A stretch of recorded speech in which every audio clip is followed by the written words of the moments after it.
Welcome. My name is Peter Strong. I'm a professional psychotherapist. I specialize in mindfulness therapy, which I offer online for the treatment of anxiety, depression, addictions, OCD, PTSD, and also for work with agoraphobia.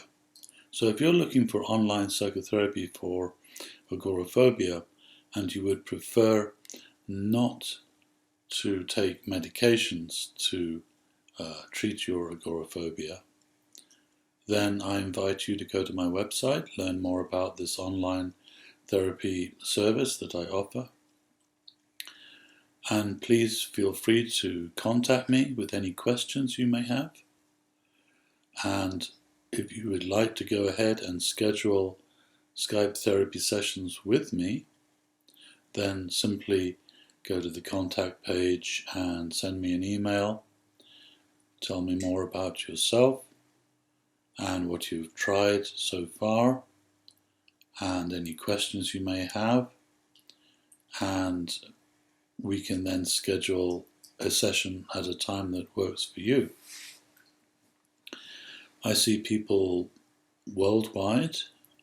Most of my clients are living in the USA, but I also see a lot of clients in the UK and Western Europe, and as far away as Japan and South Korea. All you need is a good internet connection, and then you can conduct Skype therapy sessions. We must use Skype. That's quite important to understand. We need to be able to see each other in order for our online therapy sessions to be effective. But if you can see each other using Skype or similar video platform, then the quality of psychotherapy is just as good as meeting in person.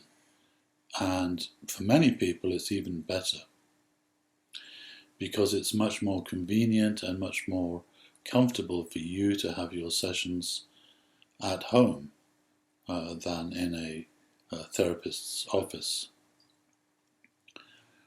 If you're suffering from agoraphobia or driving anxiety, which is often associated with agoraphobia, then being able to have online psychotherapy sessions becomes essential.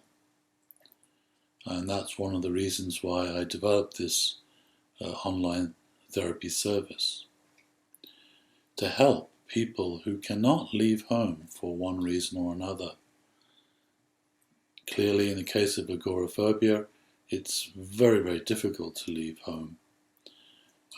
The fear of having a panic attack, or the fear of being out of control, of losing that security, is so strong that it inhibits leaving home or traveling any distance from home. Agoraphobia can take many different forms, but an underlying theme is this feeling of losing control, of not being able to get back to a safe place, of feeling trapped. There are many different forms that can take. The way of working with agoraphobia is really quite straightforward. If you take a very focused and strategic and practical approach, and that's what I offer during these online mindfulness therapy sessions. The technique that I have developed and that works is called mindfulness-based exposure therapy, and this is where we work on specific situations that historically have triggered anxiety. We make sure that we make those a challenge that we work at in a strategic and focused way, perhaps undertaking daily challenges, but we must precede each challenge with training, and that is where the mindfulness part comes in. The typical way we go about this is that you imagine doing that particular challenge. You then watch for any anxiety reactions or anxiety producing thoughts that get triggered, and then you begin to work with those emotions and thoughts mindfully so that you can break the habit of becoming identified with those thoughts or emotional reactions. This is the biggest problem that we need to overcome. It's called reactive identification in mindfulness psychology, and it's the process whereby we become completely identified and overwhelmed and consumed by the particular emotion or thought process that gets triggered. We need to learn to break that habit, because that's the primary habit that feeds the anxiety and panic attacks in the first place. So we need to change the relationship that we have to our emotions and thoughts. We need to start developing a mindful relationship with those objects of mind in which we remain as the observer. We can see those emotions and thoughts clearly as objects and remain not identified with those objects. This is an essential opening that's required for healing. If you become identified with anxiety, if you start reacting to the anxiety with fear, more anxiety, or aversion, or if you try to escape the anxiety through some method of distraction, that will simply feed the anxiety. So reactivity feeds the anxiety. That reactivity is the primary problem, and that's what we have to overcome. So we do this by deliberately learning to meditate on our anxiety. We learn to sit with our emotions without becoming identified with them, without becoming overwhelmed, without reacting. This way we start to re-establish a healthy balance with the mind. Thoughts in themselves are not a problem. Emotions are not a problem until we become identified with them and then become reactive. Then they create suffering. But when we can stay in an objective, mindful relationship, then we can begin to facilitate the process of healing. First, by not feeding the suffering.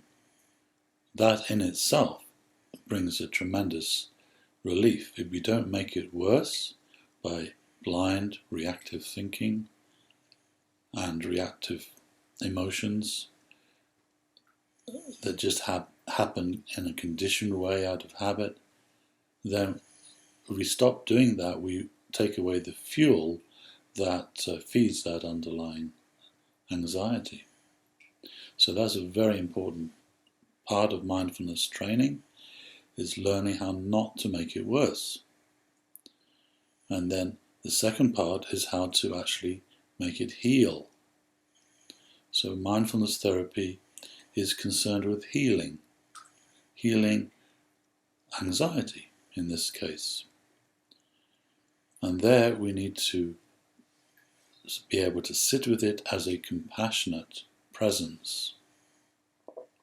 If you react with hatred towards your anxiety, it cannot heal, and it will not heal, and it will simply get worse. But if you work on developing a friendly and compassionate relationship with your anxiety, then it will heal. So that's a very important part of mindfulness, developing compassion internally. This will also help you externally as well, in your relationships and life in general. Working internally is the foundation for mental health and well-being. Medications are not an effective treatment for anxiety because they do not address these underlying reactive habits that cause the anxiety. So I do not advocate medications.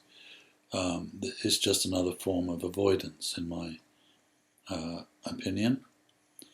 It's much better to spend your time and effort actually working on looking at your emotions and helping them heal and re-establishing balance in the mind by developing your true self, which is that observer presence, the mind that can observe and not react. That's your true self. That's what is required for healing anxiety. When you can bring that quality of non-reactive mind to the anxiety, it will heal. That is a given. That happens every time. The real issue that stops anxiety healing is that reactivity, in which you are not present with your emotions. Because when you react, you basically leave the emotion alone, and you now become consumed by the reaction, whether it's fear or whether it's thoughts, worry thoughts, or whether it's hatred or self-criticism. This takes you away from the anxiety. So the anxiety is now more isolated than it was to begin with. And under those conditions, it cannot heal. So it's only when you create this conscious, loving presence with your anxiety that it can heal. And when you work on that, it heals very fast. So this is a brief overview of the mindfulness approach to healing anxiety and for overcoming agoraphobia.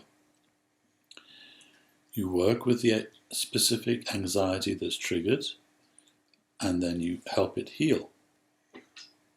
When you've healed that anxiety, then you do the actual challenge, you do the live challenge. That becomes a way of then reinforcing this new inner confidence in which the anxiety is no longer operating. Then you move on to another challenge, and you work through your list of exposure challenges until you have freed yourself from anxiety in all of those challenges. When you do this in a strategic way, it begins to gather momentum, and it becomes easier and easier each time. And typically when you've managed successfully to overcome the anxiety in 3 or 4 of those exposure challenges, you'll find that it begins to become much, much easier to do the next challenge. And it starts to, your confidence builds exponentially in this process. The mind can see how to globalize this response to anxiety, whatever the trigger. And then we begin to reach sufficient momentum that we break free entirely. So agoraphobia is treatable completely. But you have to take a very detailed, strategic approach and working at this mindful level, this experiential level. If you do that, you will see results very quickly. And most of my clients see dramatic changes within 3 or 4 weeks. The key is to practice the methods that I will teach you, and to do those every day without fail. Then, like any other form of training, you will see the benefits. So that's a brief overview. If you'd like to learn more, please contact me and we can schedule a Skype therapy session, and so you can see for yourself just how effective the mindful approach is for treating agoraphobia without medications. Thank you.